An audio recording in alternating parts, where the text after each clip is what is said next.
అందరికీ నమస్తే, నేను మీ భార్గవి. వెల్కమ్ బ్యాక్ టు అమ్మ చేతి వెంట. ఈరోజు వీడియోలో ది బెస్ట్ పావ్ బాజీ రెసిపీని మీతో షేర్ చేస్తున్నానండి. మా ఇంట్లో రెగ్యులర్గా చేసే సింపుల్ మెథడ్ అనమాట.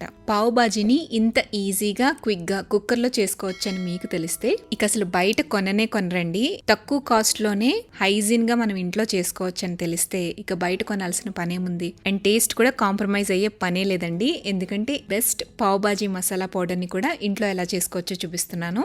ఇప్పటి నుంచి బ్రేక్ఫాస్ట్లోకైనా స్నాక్స్లోకైనా ఎప్పుడు మీకు పావ్ బాజీ తినాలనిపించినా పక్కాగా ఈ రెసిపీని ప్రిఫర్ చేస్తారు. అంత టేస్టీగా కుదురుతుంది. డెఫినెట్గా మీరు ఇంట్లో ఈ వీడియో చూసి ట్రై చేయండి. మీకు ఈ టేస్ట్ అనేది బయట కూడా ఎక్కడ దొరకదండి. ఇది నేను చెప్పడం కాదు, ట్రై చేసిన తర్వాత మీరే నాకు తిరిగి కామెంట్ చేస్తారు. మరి లేట్ చేయకుండా రెసిపీ ప్రాసెస్ ఏంటో చూసేద్దాం. ఫస్ట్ మనం పావ్ బాజీ మసాలా పౌడర్ని ఎలా చేసుకోవాలో చూద్దాం.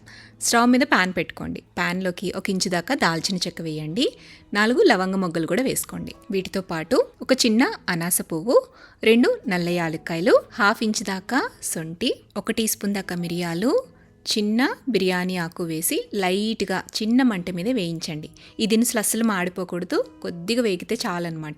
ఈ దినుసులు లైట్గా వేగిన తర్వాత ఇందులోకి 2 టేబుల్ స్పూన్ల దాకా ధనియాలు, 1/2 టేబుల్ స్పూన్ దాకా జీలకర్ర, 1/2 టేబుల్ స్పూన్ దాకా సోంపు కూడా వేసి వేయించండి. జస్ట్ ఒక 1/2 నిమిషం పాటు దోరగా వేయించేసేయండి. ఆ తర్వాత ఇందులోకి ఎండుమిరపకాయలు వేసుకోవాలి. 5 నుంచి 6 దాకా బ్యాడగి చిల్లీ వేస్తున్నానండి. తుంచి వేస్తున్నాను అనమాట. జస్ట్ కలర్ కోసం ఈ మిర్చి వాడుతున్నాను. ఇవి లేకపోతే ఒక 4 దాకా నార్మల్ గుంటూరు మిర్చి వేసుకోండి. 1 నిమిషం పాటు సన్నటి సెగ మీద వేయించేసి స్టవ్ ఆపేసేయండి. పాన్ పక్కన పెట్టుకుని ఈ దినుసుల్ని పూర్తిగా చల్లారిపోనివ్వండి. చల్లారిన తర్వాత వీటన్నిటిని కూడా మిక్సీ జార్లోకి వేసుకోండి. నెక్స్ట్ ఇందులోకి 1 టీ స్పూన్ దాకా పసుపు వేయండి. 1/2 టీ స్పూన్ దాకా ఇంగువ కూడా వేసుకోండి. అలాగే 1 టీ స్పూన్ దాకా ఆమ్చూర్ పౌడర్, 1 టీ స్పూన్ దాకా ఉప్పు కూడా వేయండి. సో ఇలా అన్నీ వేసిన తర్వాత మెత్తగా గ్రైండ్ చేసేసేయండి. ఇలా పొడి కొట్టేసుకుంటే పావ్ బాజీ మసాలా రెడీ అయిపోతుంది. The best pav bhaji masala powder అండి. ఇలా ఒక్కసారి పొడి ప్రిపేర్ చేసేసుకుని ఎయిటెడ్ బాక్స్లో పెట్టుకుని స్టోర్ చేసుకుంటే బయట అయితే మీకు 4 మంత్స్ పాటు స్టోర్ ఉంటుంది. ఇంకా ఫ్రిడ్జ్లో స్టోర్ చేసుకుంటే 6 మంత్స్ పైనే నిల్వ పెట్టుకోవచ్చు. సో పావ్ బాజీ మసాలా తయారు చేసేసుకున్నాం కదా. ఇప్పుడు బాజీని ఎలా ప్రిపేర్ చేసుకోవాలో చూద్దాం. స్టవ్ మీద ప్రెషర్ కుక్కర్ పెట్టుకోండి. కుక్కర్లోకి 2 టేబుల్ స్పూన్ల దాకా ఆయిల్ వేయండి. అలాగే 2 టేబుల్ స్పూన్ల దాకా బటర్ కూడా వేసుకోండి. బటర్ కరిగిన తర్వాత ఇందులో 1 టీ స్పూన్ దాకా జీలకర్ర వేయండి. జీలకర్ర చిటపటలాడిన తర్వాత 1 లేదా 2 పచ్చిమిరపకాయలని ఇలా సన్నగా తరిగేసి వేసేసేయండి. అలాగే 1 టేబుల్ స్పూన్ దాకా సన్నగా తరుక్కున్న వెల్లుల్లి తరుగు, 1/2 టేబుల్ స్పూన్ దాకా సన్నగా తరిగిన అల్లం తరుగు కూడా వేసుకోండి. వెల్లుల్లి అల్లాన్ని కూడా పచ్చివాసన పోయేంత వరకు బాగా ఫ్రై చేసుకున్న తర్వాత ఇందులోకి 2 మీడియం సైజు ఉల్లిపాయల్ని ఇలా సన్నగా తరిగి వేసేసేయండి. ఉల్లిపాయల్ని గోల్డెన్ షేడ్ వచ్చేంత వరకు ఫ్రై చేయండి.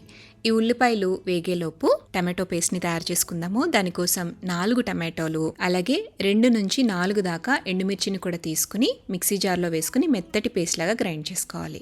ఇక్కడ నేను 4 బ్యాడగి చిల్లీ వాడాను. మీరు గుంటూరు చిల్లీ అయితే 2 వేసుకోండి, స్పైస్ సరిపోతుంది. ఇలా టమాటోల్ని చిల్లీని కూడా ఫైన్ పేస్ట్లా గ్రైండ్ చేసుకుని పక్కన పెట్టండి. ఉల్లిపాయలు ఇలా వేగిన తర్వాత ఇందులోకి 1/3 కప్ దాకా సన్నగా తరిగిన క్యాప్సికమ్ ముక్కలు వేసి ఫ్రై చేయాలి. క్యాప్సికమ్ ముక్కలు కొంచెం సాఫ్ట్గా మగ్గిన తర్వాత ఇందులోకి గ్రైండ్ చేసుకున్న టమాటో పేస్ట్ని వేసేసేయండి. ఇందులోని 1/2 టీ స్పూన్ దాకా పసుపు, 1 టీ స్పూన్ దాకా కారం, రుచికి తగినంత ఉప్పు, 1 టీ స్పూన్ దాకా ధనియాల పొడి, 1/2 టీ స్పూన్ దాకా చాట్ మసాలా కూడా వేసేసి అంతా బాగా కలిపేసుకోండి. టమాటోలోంచి ఆయిల్ సపరేట్ అయ్యేంత వరకు కూడా మగ్గించాలన్నమాట. ఇప్పుడు ఇందులోకి వెజిటబుల్స్ వేసుకుందాం.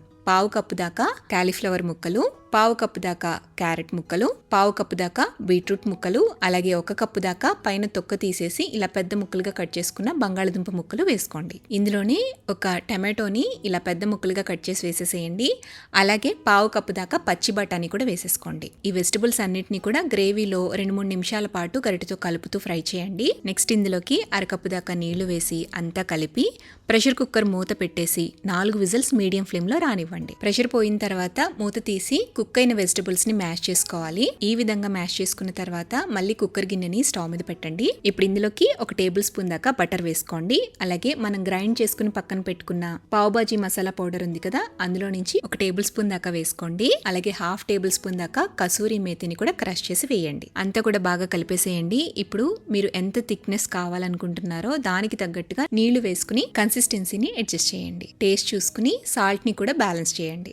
భాజీ ఇలా ఉడకడం స్టార్ట్ అయ్యాక ఫైనల్గా సన్నగా తరిగిన కొత్తిమీర వేసేసి కలిపేసి పక్కకు దించేసేయండి. ఇప్పుడు రెడీమేడ్ పావు తీసుకోండి. హెల్దీ వర్షన్లో వీట్ పావ్స్ కూడా బయట దొరుకుతాయండి, అవి కూడా యూస్ చేసుకోవచ్చు. మనం ఇంట్లో చేసుకుంటే ఇదొక బెనిఫిట్ అనమాట. గ్లూటెన్ ఫ్రీగా ఇంట్లో ఎన్ని కావాలంటే అని తినేసేయచ్చు. పావుని ఫ్రై చేసుకోవడం కోసం మధ్యలోకి ఇలా కట్ చేయండి. స్టవ్ మీద ప్యాన్ పెట్టుకుని ప్యాన్ మీద కొంచెం బటర్ వేయండి. బటర్లోకి మనం తయారు చేసుకున్న పావు బాజీ మసాలాని కొద్దిగా వేసుకుని ఇందులోనే పావు బాజీ కర్రీ బాజీని వేసుకుని అంతా కలిసేటట్టుగా మిక్స్ చేసుకుని కట్ చేసుకున్న బ్రెడ్ స్లైసెస్ ని 2 సైడ్స్ కూడా చక్కగా ఫ్రై చేసుకోండి. పైన కొంచెం కొత్తిమీర వేసేసి పక్కకు తీసేసేయండి. అంతే, సింపుల్ గా ఎంతో టేస్టీగా యమ్మీ పావు బాజీ అయితే రెడీ అయిపోయింది. మీరు చేయడం స్టార్ట్ చేసిన దగ్గర నుంచి ఎప్పుడు పెడతారా అని వెయిట్ చేస్తూనే ఉంటారండి. అంత టేస్టీగా ఉంటాయి అన్నమాట. చాలా చాలా బాగుంటాయి. మీరు కూడా ఈ రెసిపీని ఇంట్లో తప్పకుండా ట్రై చేయండి. ట్రై చేసి టేస్ట్ చేసిన తర్వాత మీ ఫీడ్బ్యాక్ని నాతో షేర్ చేయడం మర్చిపోవద్దు. వీడియో నచ్చితే లైక్ చేయండి, మీ ఫ్రెండ్స్కి రిలేటివ్స్కి షేర్ చేయండి. మరిన్ని టేస్టీ సింపుల్ క్విక్ రెసిపీస్ కోసం అమ్మ చేతి వంట ఛానల్ని సబ్స్క్రైబ్ చేయండి.